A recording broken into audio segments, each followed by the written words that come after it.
বিসমিল্লাহির রহমানির রহিম। মাননীয় দুর্যোগ ত্রাণ মন্ত্রী,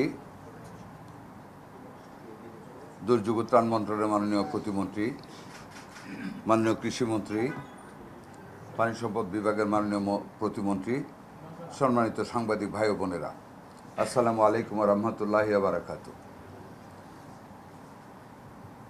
অতিবৃষ্টির কারণে দেশের কয়েকটি জেলায় যে বন্যা দেখা দিয়েছে এর বৃত্তান্ত আপনাদেরকে আমাদের মাননীয় দুর্যোগ মন্ত্রী মহোদয় আপনাদেরকে ব্যাখ্যা করেছেন। আমি সেই ব্যাপারে আমরা প্রত্যেকটা মন্ত্রণালয় ভিত্তিক আমাদের যাদের যা যা করণীয় আমাদের দুর্যোগে আক্রান্ত মানুষের পাশে দাঁড়ানোর জন্য সেই ব্যাপারে আমরা আপনাদেরকে অবহিত করতে যাচ্ছি। আপনাদের সহযোগিতা কামনা করি পজিটিভ নিউজের মাধ্যমে আমাদের কার্যক্রমগুলি তুলে ধরে জাতির উপকার করার জন্য আপনাদের কাছে সবিনয় অনুরোধ রাখতেছি। স্বাস্থ্য মন্ত্রণালয়ের পক্ষ থেকে আমরা প্রথম রাত থেকেই আমাদের মাঠ লেভেলের সমস্ত কর্মকর্তা কর্মচারীদের ছুটি বাতিল করেছি এবং তারা প্রত্যেক আনন্দের সাথে মাঠ লেভেলের থেকে ইউনিয়ন লেভেল পর্যন্ত আমাদের যারা কর্মী আছে তাদেরকে সজাগ করা হয়েছে। তারা প্রত্যেকটা মানুষের উপর দৃষ্টি রাখতেছেন। যে কোনো মানুষ যে কোনো রোগে বা সাপে কামড় সহ আক্রান্ত হলে নিকটস্থ উপজেলা সদরে চিকিৎসার ব্যবস্থা করবেন সেই নির্দেশনা প্রদান করা হয়েছে। আমরা প্রতিদিন জুমে আমাদের সেই আক্রান্ত এলাকাগুলির টিএচএফ2 এবং স্বাস্থ্য কর্মকর্তা কর্মচারীদের সাথে আমরা আলাপ করতেছি।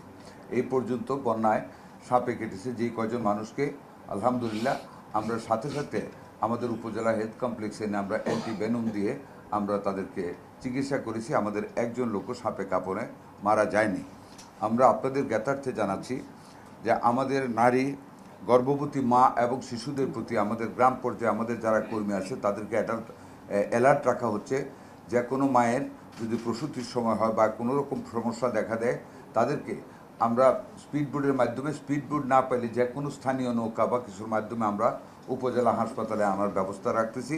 এই পর্যন্ত কোনো রকম আমরা খারাপ সংবাদ এই খাতেও আমরা আল্লাহর রহমতে পাইনি। আমরা 1000 ভায়েল আমরা অ্যান্টি স্নেক ভেনম আমরা মাঠ পর্যায়ে 21,000 অ্যান্টি স্নেক ভেনম আমরা দিয়ে রেখেছি। আল্লাহর রহমতে সাপে কাটলেও আমাদের কোনো রোগী চিকিৎসা ছাড়া মারা যাবে না যদি যথাসময়ে আনা যায়, এবং যথাসময়ে হাসপাতালে আনার জন্য আমরা আমাদের মাঠ কর্মীদের প্রস্তুত রেখেছি। এই পর্যন্ত 7,29,000 পানি বিশুদ্ধকরণটি, আপনারা জানেন বন্যার পরবর্তীতে পানির খুব প্রবলেম হয় যেটা থেকে কলেরা দেখা দেয়। আমরা আমাদের স্বাস্থ্য মন্ত্রণালয় থেকে 7,29,000 পানি বিশুদ্ধকরণ ট্যাবলেট এরই মধ্যে দেওয়া শুরু হচ্ছে, ঘরে ঘরে আমরা দিচ্ছি। আমাদের হাতে 36,19,572টি ট্যাবলেট আরও স্টক রেখেছি। In case of any necessity আমরা সেগুলো সাপ্লাই করতে পারবো ইনশাআল্লাহ, কোনো অসুবিধা হবে না।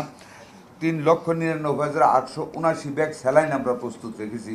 বন্যাপীড়িত এলাকায় কলেরায় দেখা দিলে সাথে সাথে যেন আমাদের ওই উপজেলা হেলথ কমপ্লেক্সগুলিতে সেটা যাতে সরবরাহ করা যায় সেটা আমরা করেছি। নর্মাল স্যালাইন 99,995 স্যালাইন তাও আমরা রেডি রেখেছি। কলেরা দেখা দিলে পানি নামার সাথে সাথে হয় অনেক সময়, আপনারা জানেন। আমরা সম্পূর্ণরূপে সকল দিক থেকে আমরা প্রস্তুতি নিয়ে রেখেছি যাতে করে কোনো রকম দুর্ভোগ না হয়।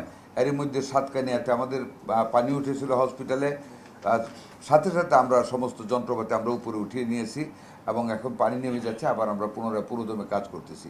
মুদ্রা কথা হলো আমরা উই আর এ টিম। আমরা সেই ইউনিয়ন লেভেল পর্যন্ত সকল স্বাস্থ্যকর্মীদেরকে আমরা নিয়োজিত রেখেছি, ছুটি বাতিল করেছি। সার্বক্ষণিক জনগণের এবং নারীদের এবং শিশুদের স্পেশালি আমরা কেয়ার নিচ্ছি। সাপে কাটা রুগী আছে কিনা আমরা খবর রাখতেছি। এখন পর্যন্ত কলেরা শুরু হয়নি, বাট আমরা সজাগ আছি। সমন্বিতভাবে আমাদের প্রচেষ্টা চলছে যাতে করে আমরা অতীতের যে কোনো সময়ের তুলনায় বন্যা পীড়িত এলাকায় মানুষকে, নারী পুরুষদের, শিশুদেরকে আমরা যেন অধিক সেবা প্রদান করতে পারি। স্বাস্থ্য মন্ত্রণালয়ের পক্ষ থেকে আমরা সকল দিক থেকে আমরা সেই কার্যক্রম গ্রহণ করেছি। আশা করি আপনারা সেইগুলি তুলে ধরবেন, আমাদেরকে সহযোগিতা করবেন। আপনাদের সবাইকে ধন্যবাদ।